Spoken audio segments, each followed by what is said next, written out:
berbahagia, yakin teguh. Selamat bertemu kembali saudara dalam acara Berita Injil Hidup Berkemenangan bersama saya Charles Tules Marpau. Topik kita kali ini saudara adalah mengenai kemerdekaan jiwa dan roh. Kemerdekaan jiwa dan roh kita dari perhambaan dosa. Kemerdekaan jiwa dan roh seseorang dari perhambaan dosa. Hamba artinya budak saudara, yaitu seseorang yang tidak bisa menolak, seseorang yang tidak bisa melawan atau membantah terhadap seseorang atau terhadap sesuatu yang harus dilakukan. Itu namanya hamba. Kalau begitu hamba dosa artinya adalah budak dosa, yaitu seseorang yang tidak bisa menolak, yang tidak bisa melawan atau membantah untuk tidak melakukan dosa. Saya bacakan sebuah ayat saudara dari Roma 6 ayat 16. Roma 6 ayat 16 berbunyi sebagai berikut. Apakah kamu tidak tahu bahwa apabila kamu menyerahkan dirimu kepada seseorang sebagai hamba untuk mentaatinya, kamu adalah hamba orang itu yang harus kamu taati, baik dalam dosa yang memimpin kamu kepada kematian maupun dalam ketaatan yang memimpin kamu kepada kebenaran. Demikian kata Roma 6 ayat 16. Jadi hamba dosa, ya, apabila seseorang terus-menerus melakukan hal yang sama, tidak bisa lepas dari itu, dia menjadi hamba daripada sesuatu itu. Bagaimana saudara contoh dan ciri hamba dosa ini? Seperti yang pertama, seperti yang kita ketahui saudara, bahwa bapa dosa itu adalah iblis. Jadi kalau kita sebutkan seseorang menjadi hamba dosa, technically dia menjadi hamba daripada iblis. Apabila seseorang menjadi hamba narkoba, maksudnya mengkonsumsi narkoba dalam kehidupan sehari-hari dan terus-menerus, maka dia menjadi hamba narkoba, menjadi hamba iblis, ya.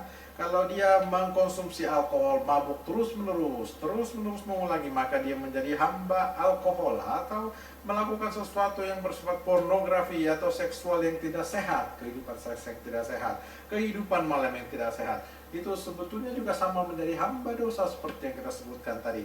Atau hamba daripada korupsi, melakukan sesuatu kekurangan terus-menerus sehingga mengkorupsi pekerjaan, mengkorupsi uang dan sebagainya, atau melakukan kejahatan, perampokan, pencurian, pemerkosaan, perusakan, penipuan dan sebagainya saudara. Itu juga sama dengan menjadi hamba dosa. Nah, ada juga saudara rasa takut yang berlebihan atau khawatir, gelisah akan hari esok, itu juga merupakan dosa. Karena rasa takut yang berlebihan itu sudah disebutkan oleh Tuhan kepada kita bahwa janganlah takut.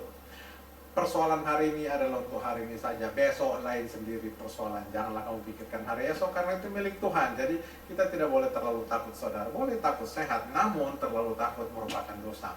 Dan janganlah saudara menjadi hamba rasa takut, hamba daripada dosa itu.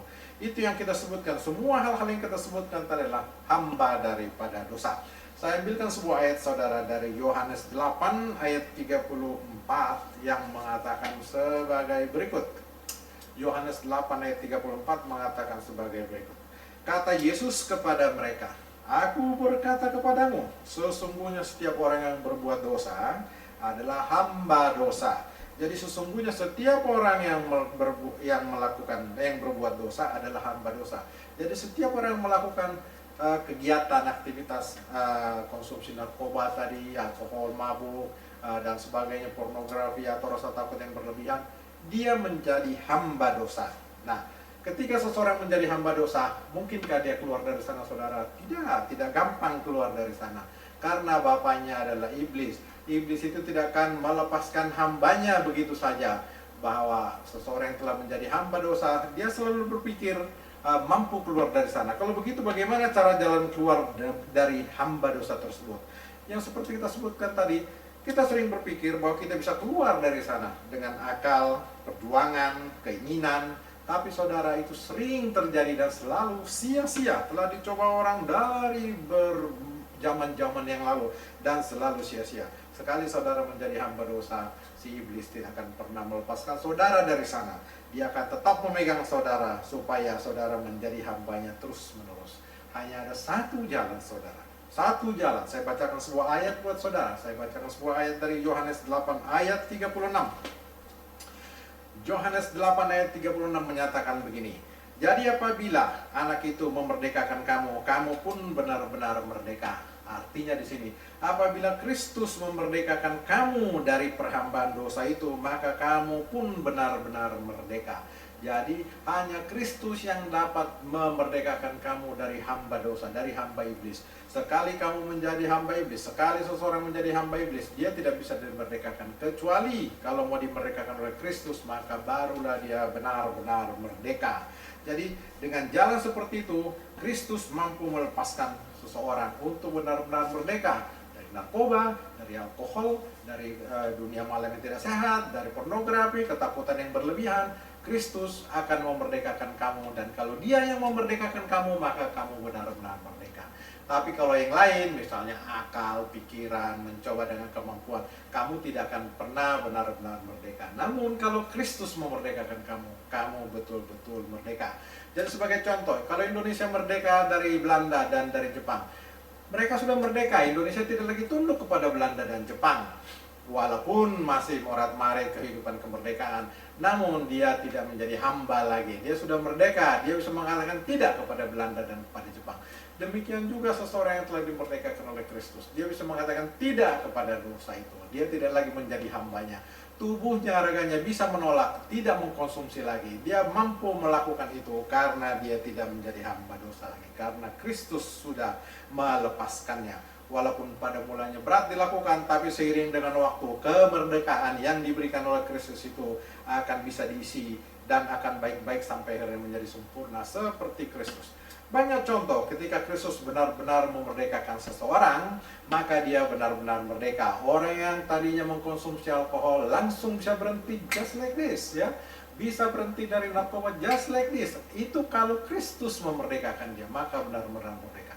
Tapi kalau akal, pikiran, cara pengobatan konvensional dan sebagainya, ya kelihatannya merdeka, tapi mungkin akan balik lagi. Tetapi apabila Kristus memerdekakan dia, maka dia akan betul-betul merdeka. Akan berhenti just like this dari narkoba, dari alkohol, dari pornografi, dari rasa takut yang berlebihan. Just like that, berhenti. Itulah yang dimaksudkan kalau Kristus memerdekakan dia, maka dia akan betul-betul merdeka. Jadi saudara, apa yang harus dilakukan seseorang untuk betul-betul merdeka? Sederhana saudara, cukup mengatakan dalam hati atau berdoa atau mengatakan begini, ya Kristus, tolonglah aku, merdekakanlah aku dari perhambaan dosa ini, jadikanlah aku menjadi hamba Tuhan. Sederhana saudara doanya. Kristus, tolonglah aku, merdekakanlah aku, supaya aku keluar dari perhambaan dosa ini. Atau apapun yang hendak saudara sebutkan, satu baris, dua baris doa. Ya Kristus, merdekakanlah aku dari hamba dosa ini. Aku ingin menjadi hamba Tuhan. Kristus akan menolong saudara. Dengan demikian saudara bisa betul-betul merdeka. Maka dia akan memerdekakan kamu, memerdekakan seseorang yang terikat menjadi hamba dosa tadi. Dan dia akan benar-benar merdeka. Sebagai penutup saudara, saya ambilkan ayat dari Roma 6 ayat 22. Roma 6 ayat 22 menyatakan sebagai berikut. Tetapi sekarang, setelah kamu dimerdekakan dari dosa, dan setelah kamu menjadi hamba Allah, kamu beroleh buah yang membawa kamu kepada pengudusan, dan sebagai kesudahannya ialah hidup yang kekal. Artinya saudara, kalau saudara telah dimerdekakan oleh Kristus dan saudara betul-betul merdeka, maka saudara akan berbuah. Saudara akan mampu melawan yang disebutkan tadi, narkoba, melawan alkohol, pornografi, apapun yang kita sebutkan tadi. Saudara akan bisa keluar dari sana, dan tubuh saudara akan bisa mengatakan tidak, just like that, bahwa tubuh saudara tidak menginginkannya lagi karena saudara telah dimerdekakan oleh Kristus. Itulah keindahan daripada dimerdekakan oleh Kristus itu, dan saudara kita yang tadinya terlibat akan pelan-pelan berbuah dan menjadi sempurna seperti Kristus. Demikian topik kita kali ini saudara, kiranya saudara benar-benar dimerdekakan dan menikmati hidup yang berkemenangan. Saya Dr. Charles Tulis Marpao undur diri dari hadapan saudara, sampai bertemu kembali dan Tuhan memberkati saudara.